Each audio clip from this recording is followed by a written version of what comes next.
One video I am gonna make soon is about how modern World of Warcraft just feels way too gamified.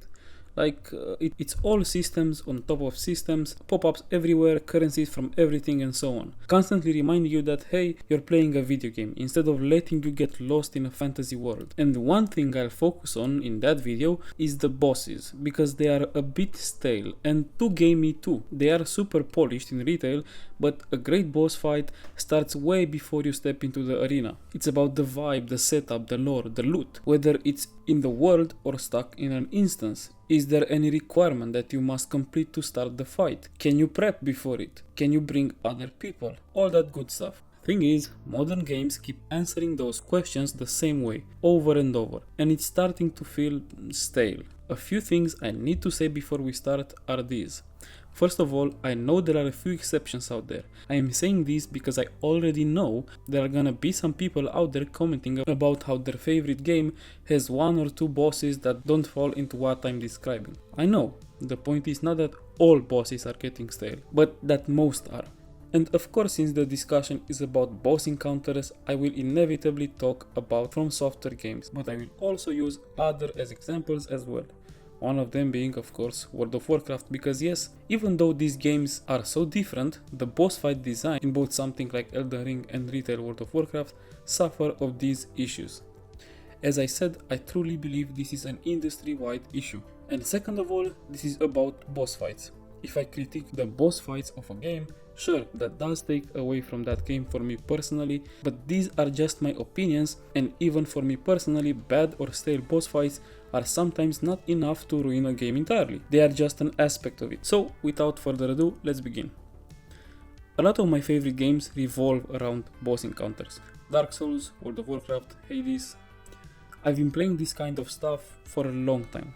And what always stuck with me weren't just the bosses themselves, but how tied in they were to the rest of the game. Like, I still remember fighting the Lost Sinner in Dark Souls 2 as a spellcaster. The room was dark, so my lock-in distance was super short, basically forcing me into melee range even though my build was all about staying back. But then, after some exploration, I realized I could light the damn room by interacting with something outside of the fight itself. The game let me prepare, even changed the rules of the fight. It made the fight feel alive, like it existed in a world, not in a vacuum. Same with classic World of Warcraft. In Molten Core, especially if you were a bad player in 2004 or if you play hardcore now, you need fire resistance gear. In Naxxramas, it was all about frost. In AQ, it was all about nature. You had to farm potions, prep the right enchants, and even the economy responded to what raids people were running. And then you had stuff like the opening of Ankiraj, a full-on server-wide war effort just to unlock the raid. Like, imagine that, an entire community doing grunt work just to get access to bosses. It felt epic. Or how about Dark Souls 1, when Sif reacts differently if you've done the DLC first. She recognizes you, you helped her, and now one of you has to die.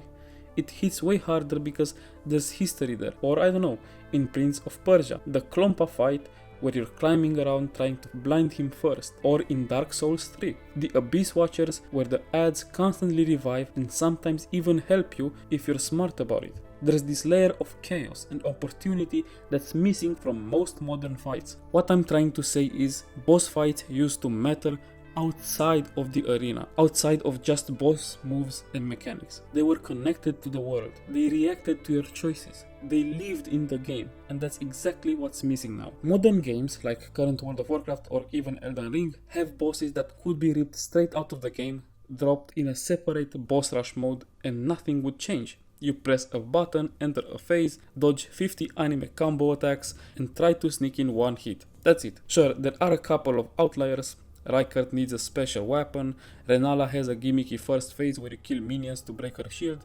That's cool, but even those ideas are just recycled ideas from previous Souls games. There is no Lost Sinner light switch, no Abyss Watchers turning on each other, no Ornstein and Smough changing phase mechanics depending on who you kill first, no Sister Friede where the boss sounds are a vital part of the fight. It's just flashy moves and reaction time tests over and over again. WoW is in the same boat. Remember Ulduar? You could change the boss fights depending on what you did before or during the encounter. Let 6 Serenite Vapors spawn during Vezax, you'd get to fight the Serenite animals as well. Sneak past Mimiron and hit that big red button, surprise hard mode. And the rewards changed as well. Not through some drop down menu in your UI, but through your actions in the world itself. It felt immersive, organic, you know? Now it's just click here for mythic difficulty. It's not that every boss used to have some complex gimmick or mechanic unique to it. Not all of them did, and that is fine. If all of them did, that would be bad as well. But there were great ones that had something, a gimmick, a twist, a link to the world around them. They were memorable. Today's boss fights, they all follow the same rules. It's safe, it's predictable, and honestly, it's very boring. So why does this happen and how does this happen? Well, I think there are two main reasons. First of all, and this hits especially hard for single player games, is the From Software effect. Souls-likes blew up, and with Elden Ring being such a massive hit, we're now officially in the Souls-like fatigue era. And honestly, that's great because this needs to stop. Because the genre that once gave us some of the most creative, off-the-wall, break-the-rules type of games is now just a pile of recycled mechanics wearing different armor sets. Everyone wants to make Elden Ring 2, while Elden Ring itself is basically just Dark Souls 3 but open world, and with more bosses that are somehow less interesting. There's more of everything except variety and innovation. But this isn't a new pattern. When World of Warcraft popped off, suddenly everyone was making MMOs. PUBG goes viral, boom, wave of battle royales. Sometimes that wave brings innovation, games that refine or evolve the formula. But with Souls-likes, it feels like we've lost the plot. I get the whole if it ain't broke don't fix it approach, but at some point, if you keep stripping away the weird, creative and unexpected, what you're left with is just a formula. And that is not what made Souls game great in the first place. It was the mystery, the surprises, the fact that bosses could do something different that you could never expect, something you weren't ready for. Now, everyone's ready for everything because it's all the same damn thing. And second of all, and this explains what happened to World of Warcraft 2, is all about competitiveness, the obsession with meta. Let's be real for a second. Players today are meta slaves. That's just the reality. From games like Hearthstone, literally turn-based card games, 99% of the players just copy decks of Reddit or some other sites without a single brain cell firing, to games like World of Warcraft where everyone's stuck in meta hell.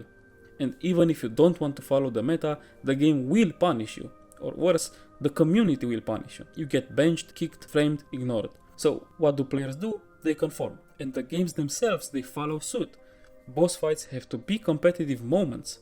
From the weakest mob to the final raid boss, every fight is designed to test your mechanical skill. How fast you can dodge, how precisely you can pull off your 200 spell rotation, how well you can dance around swirlies on the ground. It's a chicken and egg situation. Did the developers start designing everything around being competitive, or did players become meta obsessed and force the developers to design it that way? It doesn't really matter because the results are the same. We don't get anything immersive, we don't get anything interesting, we don't get anything weird or creative or memorable. What we get is another instant boss fight that might as well be its own damn minigame because it has nothing to do with the rest of the game. Everything has to be curated and sanitized. It has to be easy to compare yourself to others, even in single player titles. So how do we judge skill? Speed. Did you kill the boss in 30 seconds? Good. 20 seconds? Even better. Did you waste 3 minutes using a weird build? That's trash. No leaderboard for you.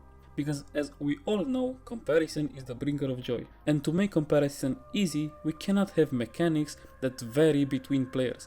We can't have secrets or choices that change the fight. That would make it hard to tell who's better. So we have to cut it out. No more farming fire resistance gear, no more world exploration unlocking boss mechanics. Just give us our sanitized little box where we can dodge anime combos and swing back during our half-second window like good little action game robots. Because clearly that's what makes modern games so fun and immersive, right? Just imagine if instead of spending 8 hours learning how to dodge Millennia's 7-hit Beyblade bullshit, you could explore Elden Ring's vast open world and find some hidden thing that actually changes the fight in a meaningful way and makes it easier for you. But nah, that would be terrible, right? Because how would you compare yourselves to others then? How would they compare themselves to you? What if my Malenia was slightly different than yours? No, no, no, no, no. Someone on Reddit might not be able to tell me exactly how to beat her in 6.3 seconds with build X and talisman Y and so on. God forbid we decide that maybe, just maybe, a boss like Malenia, who spin slaughters tanks into one hit and demands frame perfect reactions, isn't exactly what the genre needs right now. What we really need is another flashy, overly animated boss with no unique ideas, just hard to dodge attacks that deal a ton of damage. Nothing new. I'm not saying every boss fight needs to be some elaborate puzzle or that it has to connect to every single system in the game. But let's be real, they almost never do anymore, not even a little. In most single player games, I already know exactly what's gonna happen the second I see that now iconic Vogue door. I walk in, a cutscene plays, boss roars, I dodge a bunch of attacks, I get a tiny window to hit back, and repeat all of that until someone dies. The attacks might be different, sure, but what I have to do never changes. Timings change, nothing else. And in MMOs, same deal. It's all about the mechanics now. The mechanics themselves can be very creative, I'll give them that. But now they're all isolated. If you ripped those fights out of World of Warcraft or Final Fantasy XIV and threw them into a standalone boss rush game, you'd lose nothing, because almost nothing else in the game actually matters in those fights anymore. No prep, no immersion, no real world connection, just what do I have to dodge this time? What reused mechanic I am doing for the 100th time? Now, some of you might say, well, the experience changes depending on your build. And to that I say, yeah, no shit, that's always been true. That's not innovation. That's just basic RPGs being basic RPGs. So even the best case scenario, we're still working with less creativity than we had 15 years ago. And even that build variety argument doesn't really hold up anymore because everything is so hard that people get forced into the meta whether they want to or not. Try fighting Malenia or Consort Radahn on your first Elden Ring run with a janky or straight up bad build and tell me how much fun you're having. There is a reason why almost everyone uses the same few builds, the same ashes, the same talismans. That's just how these games work now. And what's worse is that the community expects it, the developers expect it, everyone expects it. So now it's not just follow the meta to win, it's follow the meta or get roasted, benched, ignored, or just don't have fun. A lot of boss design now feels like it's aimed at streamers and YouTube thumbnails. Watch me beat this impossible boss fight with my bare fists. It's not about playing the game, it's about performing the game, and the design reflects that. Everyone uses guides now, for everything, builds, bosses, story endings.